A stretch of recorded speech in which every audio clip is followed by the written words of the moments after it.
Este programa llega gracias a Agencia Apublima. Rompemos esquemas.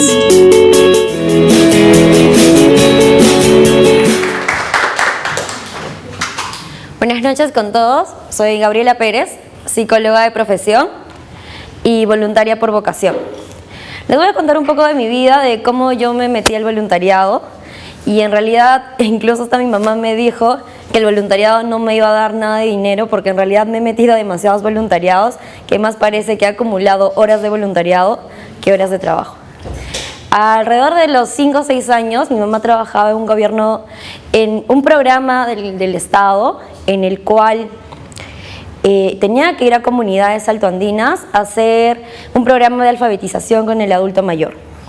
En ese sentido, mi mamá me llevaba porque evidentemente era muy chiquita y no me podía dejar sola en casa. Eso que hacía que mi mamá en las comunidades altas de Cusco enseñaba a las mamás, a los papás, pero yo me quedaba fuera del aula jugando con niños y niñas de mi edad, entre 5, 7, 8 años. Entonces, parecía muy curioso de que niños de mi edad no estaban, por así decirlo, a la par que yo. Por ejemplo, si les enseñaba un juego donde había que sumar con piedritas, porque evidentemente no tienes juegos ahí, juegas con lo que hay, los chicos no sabían sumar, no sabían restar. Un juego muy común en esa etapa es, por ejemplo, Tutti Frutti, dar una letra y luego llenar la tablita, ¿no? Y ellos no sabían escribir, y me parecía una situación muy rara, muy diferente para alguien de 6 años, de que alguien de mi misma edad no sabía lo mismo que yo. Y es ahí donde inconscientemente entendí que parecía que yo tenía privilegios y no derechos. ¿Por qué? Porque el derecho a la educación es un derecho universal de todos y de todas. Sin embargo, niños y niñas de mi misma edad no lo tenían. Entonces ahí se generaba una desigualdad y yo sentía que era un privilegio. Al igual de la educación, uno de los derechos que tienen los niños es el derecho al juego.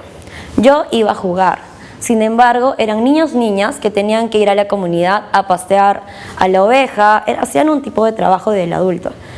Tenían que ir a sembrar, a recolectar la papa, a ayudar a la cocina. Entonces eso hacía bastante de que yo, ¿por qué no lo hacía? Y ellos sí lo hacían. Entonces se generaba muchas incógnitas en mi vida de preguntarme por qué ellos hacían cosas que yo no, y por qué sus papás sí les exigían esas cosas a ellos y a mí no. A medida que fui creciendo, una vez mi papá me dijo, porque siempre íbamos de paseo, me dijo: trae tus zapatos favoritos.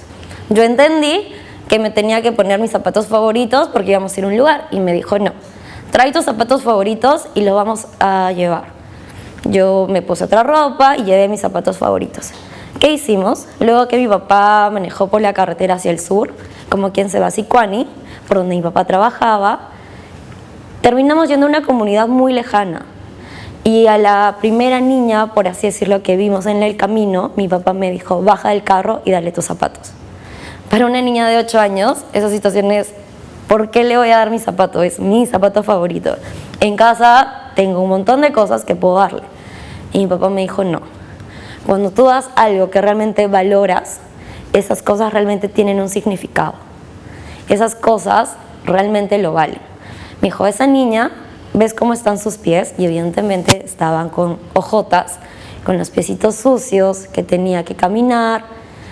Y para mí fue otro golpe de enseñanza de mis papás, y terminé regalándole. Porque mi papá me dijo: regresamos a Cusco y te puedo comprar otro zapato. Pero esa niña regresa a su casa y va a seguir usando los mismos zapatos. Bueno, y es así como a lo largo de mi vida tuve la gran suerte de que mi mamá y mi papá me enseñaron muchas cosas, y sobre todo a valorar lo que tengo. A entender que siempre puede haber una diferencia, porque quizás en esta vida nos tocó nacer en otra situación diferente, pero que sobre eso podíamos tomar algún tipo de decisión y hacer un cambio. A los 12 años yo ingresé a los Scouts. Una vez Scout, siempre Scout. Normalmente nuestro lema es siempre listos. Y de hecho es algo que me marcó mucho, porque los Scouts los tuve durante 8 años. Fui tropera, que es una etapa hasta los 15 años en promedio. Luego fui caminante hasta los 18, pero como en mi grupo Scout, el siguiente paso de 18 a 25 es ser Robert, el de servir, no había, terminé siendo dirigente de tropa. O sea, yo a los 18 años manejaba el grupo de los chicos de 12 a 15 años.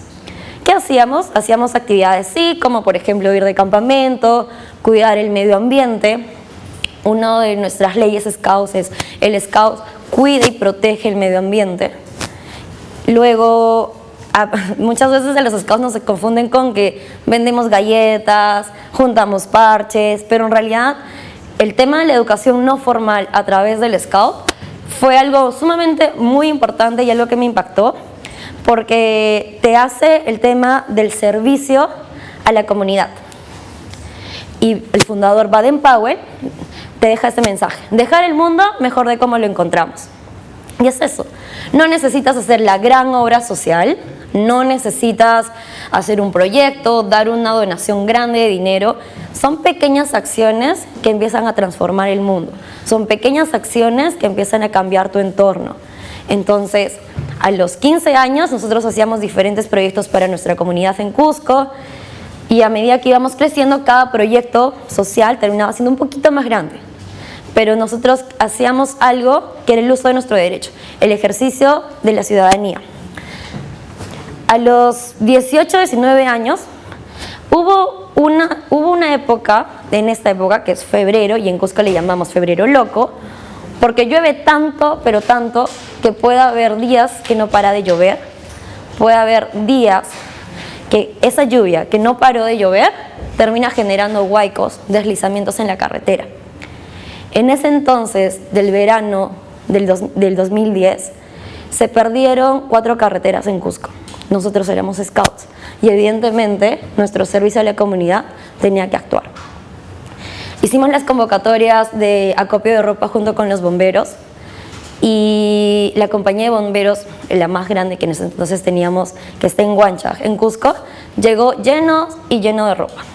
El solo clasificar ropa desde 7 de la mañana hasta 3 de la mañana termina siendo tan agotador, porque no entiendes por qué las personas, sabiendo que existe una necesidad, te mandan ropa de verano, te mandan de verdad bikinis, sabiendo que necesitas esa ropa para una comunidad altoandina donde está lloviendo, te mandan politos cortos, chompas rotas, sin botones. Entonces te preguntas, esto no es un basurero de ropa, esto es un acopio de ropa para una necesidad que existe en varias comunidades. Y es así que por varios días, al hacer el acopio junto con los bomberos, nosotros logramos llevar toda esa ropa a diferentes comunidades que fueron afectadas. Fue la primera vez que caminé en lodo. De hecho, soy bastante chiquita, de unos 50 un poquito más arriba, pero eso hacía que las botas las que usábamos para el barro eran hasta la rodilla, pero el barro te llegaba hasta por acá. De hecho, había otras chicas que eran más chiquitas que yo, porque de hecho el promedio de tamaño de Cusco tampoco es que seamos tan altas, al menos de mi generación, y evidentemente eran chicas que le llegaba el barro hasta la cintura. Pero como teníamos las carreteras destrozadas, los carros no tenían acceso, evidentemente había que llevar la ropa, porque ese era nuestro servicio a la sociedad. Nosotras cargando, no solo nosotras, sino los chicos también cargando los costales, la ayuda a estas comunidades, porque sí, en ese momento también el ejército había actuado, pero el tema era que muchos helicópteros no podían volar porque seguía lloviendo, y en cualquier momento que paraba, continuaba la lluvia. Fue alrededor de un mes bastante horrible para Cusco, febrero del 2010. Creo que muchos que hemos sido scouts y que en realidad que hemos vivido en Cusco en ese entonces, nos afectó un montón porque Cusco no tiene muchas carreteras. Se perdió la carretera que iba a Urubamba, que tardó casi año y medio en ser recuperada. El acceso a Machu Picchu quedó bloqueado por varios días. Tuvimos turistas varados, tuvieron que rescatarlos con helicóptero porque las lluvias no paraban. Fue la primera vez que alrededor de 5 días llovió de manera continua y no paraba. Es así como muchos de los chicos que quizás no eran scout, pero se solidarizaron. Hicieron campañas por todo Cusco para que se sumaran a esta acción social por nuestros hermanos del sur chico que nosotros le decimos. Así como yo iniciaba la etapa de la universidad, se dieron diferentes etapas en las que yo también participé como voluntaria. Tuve la oportunidad de ser voluntaria en la Teletón, luego ser organizadora en la Teletón, y entendí cuán necesario es la atención en los niños, niñas y adolescentes, sobre todo cuando se encuentran en situación de desprotección. Yo ya tenía mi experiencia anterior de, siendo tan pequeña, que mis papás me hayan chocado a la realidad y me hayan hecho entender de que naciste en esta casa con mamá, papá, con trabajos. Quizás no nacimos en una cuna de oro, pero nacimos con lo suficiente para cubrir nuestras necesidades y no pasar ni frío ni pasar hambre. Sin embargo, eso choca la realidad de que otros niños y niñas, al igual que tú, a veces ni siquiera van al colegio. Mientras tú a veces te quejabas de que no quiero hacer la tarea. Entonces, esos choques te generan un impacto tan fuerte de cuán importante es la atención en la niñez. Cuando llego a la Teletón y a la Clínica San Juan de Dios, donde hice luego prácticas por la universidad durante 2 años, entiendes que existe una ausencia del Estado en ponerle atención, en cubrir este vacío, los niños que se encuentran en desprotección, pero sobre todo en aquellos que tienen algún tipo de discapacidad y que lamentablemente no los podemos atender porque a veces la terapia no es todo. Y muchos de los niños que viven en San Juan de Dios, en Cusco, son niños que sus familias son de comunidades muy lejanas y tienen que dejarlos ahí durante 1 año, vienen cada 2 meses a verlos a los niños y terminan generando un apego contigo. Y cada vez que tú haces un juego con un niño y después de unos meses te das cuenta que aquel niño que tenía parálisis no balbuceaba y ahora emanaba alguna letra, te generaba tanta energía de alegría de ver su progreso. Una vez tenía una niña que se llamaba Maggie, que terminó siendo niña símbolo de la Teletón un par de años después. Y cuando la vi en la tele, que ya pronunciaba su nombre, decía su edad y saludaba al público, de verdad sentir que en algún momento porque en la universidad fuimos parte de ese proceso en su desarrollo, te termina generando alegría, te termina generando esa reciprocidad de que tú le diste tu tiempo, tu atención y tu amor para que realmente se cambiara ello. A lo largo de la universidad también tuve otras experiencias de voluntariado y de hecho agradezco a mis papás nuevamente porque me empujaron mucho a eso. En algún momento mi mamá se quejó de que mucho tiempo pasas con los scouts, mucho tiempo estás en la clínica o siempre te has metido en algún tema de voluntariado. Sí, pero quizás fue ella y mi papá quienes me empujaron a eso y termina generando una persona más sabia en el sentido de entender que que los derechos a veces terminan siendo privilegios y no derechos. Luego yo me mudé a Lima, terminé la universidad y me mudé a Lima. Mi plan era continuar los scouts. Sin embargo, por cosas y azares del destino, no se pudo. Y esta fue la vista que tuve durante 3 años, todos los domingos. Ingresé a una ONG que se llama Techo. Techo está presente en 19 países de Latinoamérica. Su principal objetivo es combatir la pobreza y la desigualdad que viven millones de familias de Latinoamérica en situación de precariedad en los asentamientos populares. Al ser parte de Techo, todos los domingos se convirtieron en mis domingos de familia con Techo. Normalmente un domingo familiar es ir a almorzar, tomar desayuno con tu familia. Yo me mudé sola a Lima y mis domingos se volvieron a vivir en esa comunidad, a los cuales yo me levantaba a 6 de la mañana para ir a Pamplona Alta en San Juan de Miraflores. Esa vista es del asentamiento Cerro Verde, del cual tengo los mejores recuerdos y hasta ahora agradecimiento a todos los dirigentes que pude conocer en esa comunidad y también voluntarios. De hecho, esta es una foto de uno de los inicios. Cuando llegamos a Cerro Verde, los proyectos que tenía la comunidad era acceso de vías, que es escaleras y pista, muros que sostenieran una parte del local comunal Y finalmente trabajo en comunidad.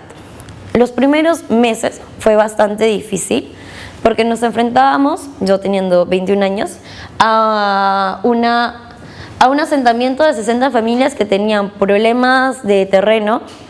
Evidentemente los dirigentes, cada uno apuntaba a su propio poder. Cada uno, si yo vivía en el lote A junto con los vecinos del lote B y nosotros ya teníamos la escalera, no nos importaba si el vecino del lote de la manzana C, D y F continuara. Entonces, en ese sentido, luego de mucho trabajo arduo como voluntarios durante año y medio yendo a la comunidad, tuvimos esos avances. Ese es el muro de contención que buscábamos y luego terminó siendo escaleras. Todo eso se logra a través del trabajo en conjunto entre vecinos y voluntarios. No hay nada más rico que levantarte un domingo, que hasta el día de hoy lo hago, en ir a un asentamiento, ahora estamos en Pachacamac, y trabajar de la mano entre vecinos y voluntarios. Uy, me pasé. ¿Va atrás? Uno más. Ya.